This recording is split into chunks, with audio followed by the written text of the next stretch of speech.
Fala pessoal, tudo bom? Como que vocês estão aí nessa segunda de carnaval? Então, falando do casinho que a gente teve hoje, caso bem interessante, vamos deixar aqui 30 segundinhos para vocês conseguirem ler. Quem não acompanhou o plantão nessa segunda de carnaval, consegue ler o caso e aí eu vou dar uma resumida.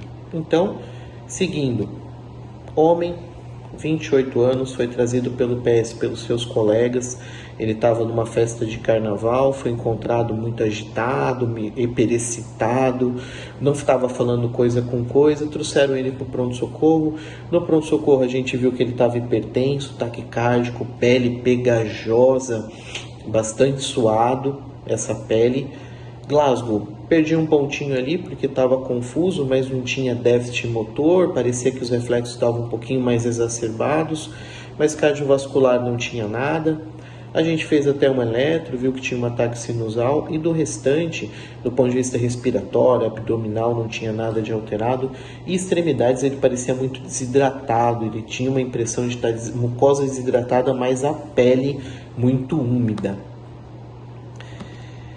Fazemos ali um MOVED M, monitorização, hipertenso, taquipneico, não precisava de oxigênio, pegaram 2 acessos, coletaram os exames, raio-x de tórax não teve grandes alterações, eletro só ataque sinusal e um destro normal, não mostrava grande coisa. Então, de hipótese, o que a gente tem? Homem, 28 anos, trazido pelos amigos por agitação psicomotora. Essa agitação psicomotora, a gente fica ali, o que pode ser? Será que é uma intoxicação exógena? Será que é uma intoxicação alcoólica? Será que ele está fazendo alguma abstinência? Algo do tipo? Vamos levar mais para frente, juntando coisas. A gente viu ali no exame neurológico que tinha uma midríase, o paciente estava hipertenso, taquicárdico, junto tudo, síndrome adrenérgica. Parece que o paciente está evoluindo com uma síndrome adrenérgica.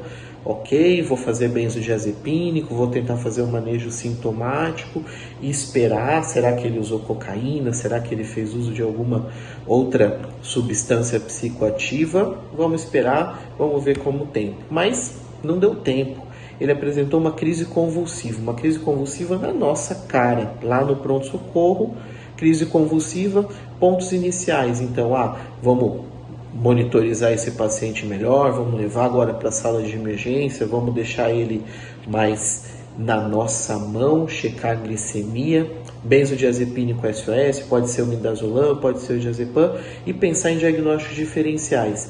E aí, pensando em diagnóstico diferencial, foram lá, acharam no bolso dele algumas coisas estranhas, que pareciam alguns comprimidinhos, alguma coisa parecida com esses comprimidos, parecia com Pokémon ali, de novo, um easter egg aí de Pokémon nos nossos casos clínicos, e, alguém conhecia, chamaram aquilo de MDMA, chamaram aquilo de doce, e viram que isso podia causar algumas síndromes no paciente. Síndrome adrenérgica é um catecolaminérgico, ele vai ter um derivado catecolaminérgico, vai fazer uma síndrome adrenérgica propriamente dita, só que além disso, ele faz algumas coisas mais interessantes do ponto de vista eletrolítico, ele gera muita sede. Esse paciente que está usando essas substâncias psicoativas vai ter um reflexo de sede muito exacerbado, e junto disso ele também altera o rim desse paciente, ele faz como se fosse uma perdedora de sal. Então junta sede demais, rim perdendo sal, junta os dois, tô bebendo muita água, tô jogando muito sal fora, vou fazer uma hiponatremia. E aí aqui, o nosso manejo num paciente usuário de substâncias que geram hiponatremia, que fazem crise convulsiva, é manejar uma hiponatremia aguda. Como que maneja hiponatremia aguda? A gente vai fazer salina 3%. Então a gente tem alguns protótipos de pacientes que podem chegar no pronto-socorro em crise convulsiva, destro normal e história clínica sugestiva de uma intoxicação hídrica, a gente vai mandar ver numa salina hipertônica, uma salina 3%. Quais são esses pacientes? Quais são esses protótipos de pacientes? Então a gente vai lembrar, paciente que vem usuário de alguma substância psicoativa que faça esse quadro de polidípsia com alteração renal, como a perdedora renal, e MDMA, que é as medicações psicoativas, as substâncias de uso recreativo são as mais comuns, e aí a gente vai chamar de doce, de bala, cada lugar tem um nome específico.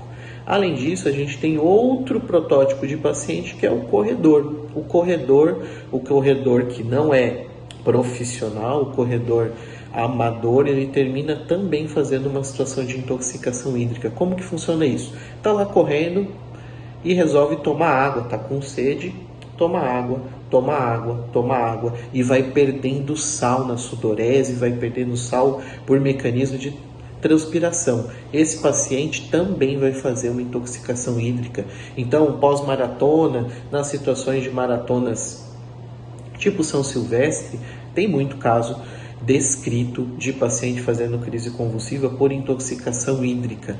Então, dois conjuntos de paciente: o paciente que fez uso de substância recreativa, substâncias essas, principalmente o MDMA, que tem vários nomes comuns aí, e também o corredor não profissional, que terminou fazendo muita ingesta de água com uma intoxicação hídrica. De maneira geral, então, temos os nossos dois protótipos de paciente que chegou em crise convulsiva, destro normal, fiz o benzodiazepínico, o paciente melhora parcialmente da crise, eu vou fazer salina hipertônica. Escolho o exame, mando um sódio, mando exames gerais para avaliação no laboratório, mas eu não espero o sódio sair. No nosso caso, para ajudar, já tinha o valor do sódio, mas teoricamente, em pacientes protótipos como esse, a gente já faz a salina hipertônica. Como que a gente manipula? Salina 3%, uma maneira muito rápida e muito prática de se prescrever é sorofísio a 0,9%, 90 ml, NaCl a 20%, 10 ml. Então, pega uma ampola de NaCl a 20%, junta com 90 de soro fisiológico, isso vai dar um soro a 2,9%. Que na emergência está muito perto de ser 3%, e a gente vai fazendo em alíquotas de 100 ml. Faz 100 ml, vê se o paciente responde, pode repetir mais uma, pode repetir mais outra, até você ter o valor do sódio e até conseguir transferir esse paciente para um lugar mais tranquilo e mais monitorizado. Então a gente vai fazendo de 100 em 100 até ter exames, e do nosso paciente, dos exames, o que mostrou? Um sódio de 108, que era muito baixo, e do restante só tinha uma CPK ali levemente alterada, provavelmente da crise convulsiva, e mais nada. E aí na urina um detalhezinho, uma densidade de 1.001, que eu vou puxar esse papo agora para frente. Resumindo então, homem, 28 anos, confuso, bem confuso, com hiperexcitabilidade, aumento da PA, midríase e taquicardia, uma síndrome adrenérgica, evolui com crise convulsiva. Encontramos esses comprimidinhos e uma hiponatremia grave no exame de abordagem do paciente. Então, de diagnóstico final, que tivemos uma intoxicação por MDMA com uma síndrome adrenérgica e uma polidípsia, uma intoxicação hídrica induzida por essa substância. E, poxa, estou fazendo de 100 em 100 ml, será, Paulo, que eu não vou corrigir demais esse sódio? Será que eu não vou hipercorrigir? Não tem nenhum parâmetro, faço 100 ml, varia quanto? Então, a gente pode usar alguns critérios. Esse critério é uma corte grande derivada que ajuda a gente, e eu vou falar o que ajuda na sala de emergência. Essa corte é uma corte para avaliação de risco de pacientes que hipercorrigem o sódio. E como que a gente olha isso? Vou olhar alguns pontos. Pacientes que são grupo de hipercorretores, ou seja, eu dou salina hipertônica e o sódio dispara. Paciente que tem nível de consciência reduzido, paciente que está vomitando, paciente que está gravemente hipocalêmico e paciente com urina hipotônica. Lembrar do nosso paciente estava redução do nível de consciência, crise convulsiva e urina, densidade de 1.001, ou seja, era nitidamente água essa urina. Então esse paciente tem altíssimo risco de hipercorrigir. Pacientes que têm sobrecarga de volume, estão congestos ou tumor pulmonar e idosos, eles têm menor risco de hipercorrigir.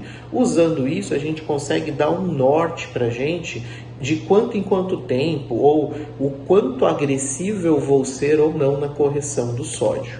Então, lembrando, redução do nível de consciência, paciente vomitando, paciente hipocalêmico e paciente com urina hipotônica, eu tenho que tomar cuidado, tenho que vigiar o sódio com muita atenção, porque esse sódio pode de uma hora para outra estourar e passar dos limites de correção em 24 horas. Então, resumindo, reposição de sódio, quanto que eu faço? Sódio menor que 120, presença de sintomas graves, crise convulsiva, sonolência, alteração do comportamento.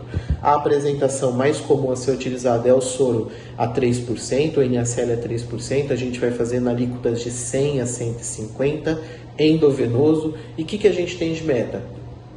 Paciente em crise convulsiva, pelo menos 2 a 3 mEq de sódio tem que subir para esse paciente sair da crise convulsiva. 100 ml é o suficiente para que isso aconteça. Se sintomas neurológicos outros, coma ou alterações do nível de consciência, a gente precisa variar ao redor de 4 a 6 mEq. A gente também consegue isso a partir de 100 a 200 ml. Em 24 horas a gente vai corrigir 8 mEq por litro e vigiar hipercorreção. Qual que é a orientação? Pacientes que estão em sala de emergência, que você não tem confiabilidade de coletar o sódio de hora em hora, do jeito que você quer, eu quero um sódio de 4 em 4 horas, faça o seguinte, faça uma alíquota de 100 ml, espere 20 a 30 minutos, colete um sódio, veja para quanto que o sódio subiu, e aí vá repetindo conforme você vai coletando o sódio. É muito mais seguro na emergência do que deixar esse paciente numa bomba de infusão de soro a 3% e você esquecer de corrigir, de ir atrás do nível de sódio. Se você tiver confiabilidade, você pode fazer NaCl a 3%, 15 a 30 ml hora e você vai dosando o sódio de 2 em 2, de 4 em 4 horas, também funciona, também dá certo. Mas a minha sugestão de segurança em nível nacional, que a gente não tem disponibilidade de exame a toda hora, vá fazendo alíquotas de 100 ml e reavaliando o sódio e reavaliando o nível neurológico do paciente. O que não posso esquecer, todo paciente com hiponatremia com sintomas merece restrição hídrica até que se prove o contrário, até que ele seja investigado do ponto de vista etiológico. Era esse o caso de segunda, foi um caso mais rápido, comemorando o carnaval. Espero que aproveitem o feriado de vocês, descansem, se precisar também estudem, não se cobrem tanto assim. Não esqueça, inscreva no nosso canal, deixa seu like, seu feedback é muito importante pra gente, a gente adora receber as mensagens de vocês. E era isso que eu tinha para falar. Um abraço, até a próxima. Valeu!